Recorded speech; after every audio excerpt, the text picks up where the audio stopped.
নমস্কার, lucky kitchen ফুডে আপনাদের জানাই স্বাগত। তো বাজারে প্রথম কপি, এই যে দেখেন পাতাকপি নেমেছে, এটা ছোট আকারে একটা। তো আমি এটা আপনাদের পাকোড়া তৈরি করে দেখাবো, ভিডিওটি না টেনে দেখতে থাকুন। তো আমি প্রথমত এটাকে ভালো করে কুচিয়ে নিব। কত সুন্দর বাজছে দেখেন কপিটা। এখন আমি এটাকে ছোট ছোট করে কুচিয়ে নেব।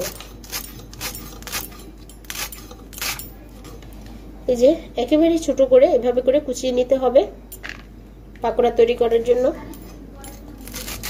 তো বন্ধুরা প্রায় কুচানো হয়ে গেছে, শেষের দিকে আর এতটুকু আছে, আমি এবার এটাও কুচিয়ে নেব।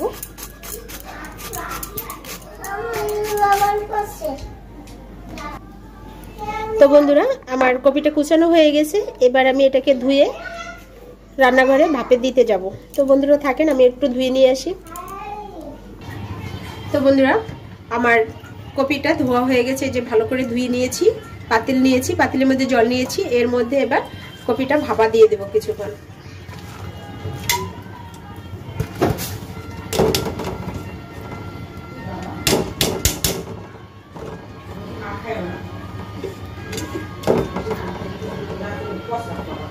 তো বন্ধুরা এটা 2-3টা ব্লক আসলেই আমি নামিয়ে নেব, হাফ সেদ্ধ করে নামিয়ে নেব। তো বন্ধুরা হতে থাক ততক্ষণে।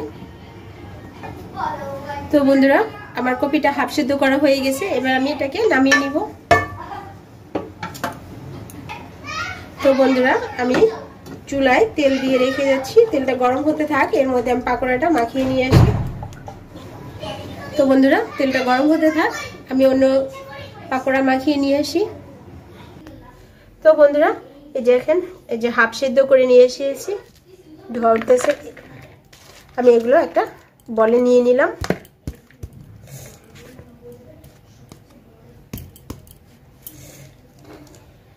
তো এগুলোর মধ্যে যে উপকরণগুলো নিব সব এক এক করে আমি দিয়ে দিচ্ছি।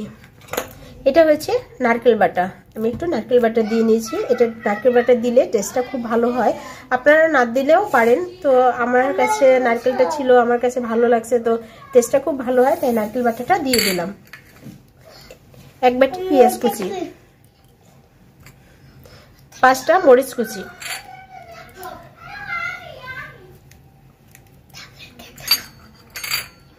এক বাটি ধনেপাতা কুচি,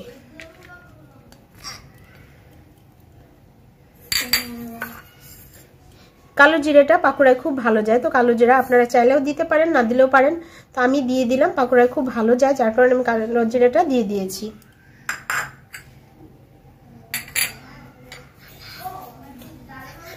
এটা হচ্ছে আটা, 4 চামচের 2 চামচ আটা নিয়েছি। আপনারা শুধু চালের গুঁড়া অথবা আটা দিয়েও করতে পারেন। তো আমি দুটো মিক্স করে নিলাম যাতে পাকোড়াটা খুব ভালো হবে। প্রথমত আটা নিয়েছি, এবার আমি এটা চালের গুঁড়া দিয়ে দিয়েছি।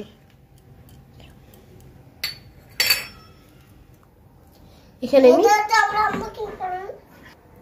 এবার নিয়ে নিচ্ছি হলুদের গুঁড়া, নিয়ে নিচ্ছি স্বাদ মতো লবণ, এখানে নিয়ে নিলাম জিরার গুঁড়া, সামান্য একটু দারচিনির গুঁড়া।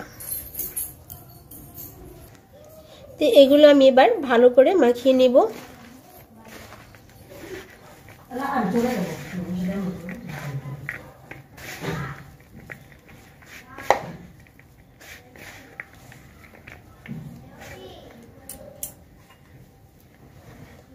সামান্য একটু জল নিয়ে নেব, আর ময়দাটা বা যে চালের গুঁড়োটা ভালো করে একটু যাতে আঠা আঠা হয়, এর জন্য জলটা নিয়ে নিলাম।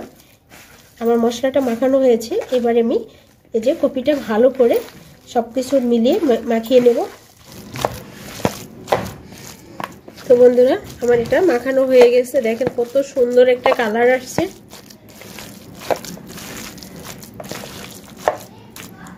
এইভাবে করে গোল করে আমি কড়াইতে ছেড়ে দেব। দেখেন কত সুন্দর পাকোড়া হয়ে গেছে।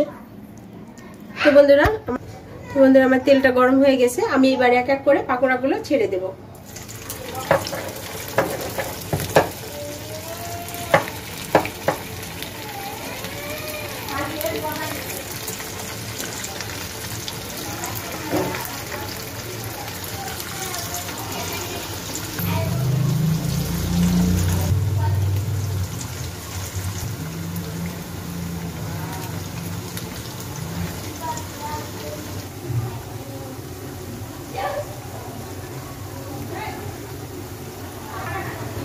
তো বন্ধুরা এবার আমি এটাকে একটু উল্টে দেব।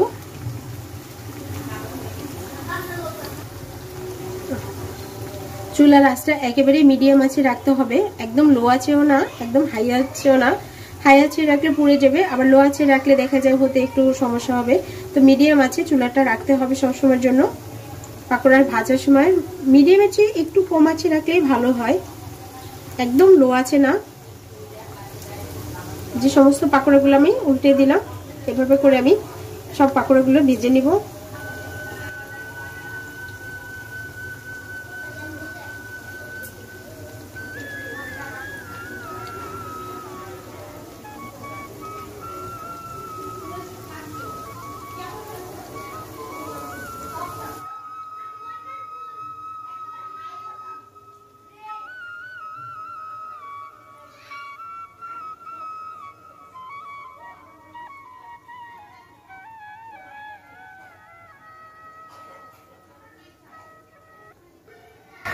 তো বন্ধুরা আমার এগুলো খুব সুন্দর ভাজা হয়ে গেছে। এবার আমি এগুলোকে উঠিয়ে নিব। এই দেখেন দুটার পাশে খুব সুন্দর করে কালার হয়ে গেছে।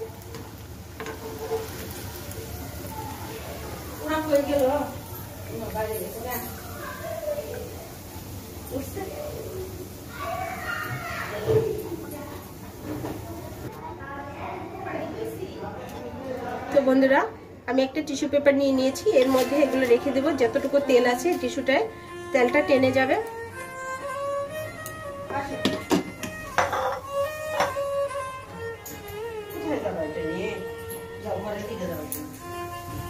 আমি এক এক করে সমস্ত পাকোড়াগুলো এভাবে করে ভেজে নিব।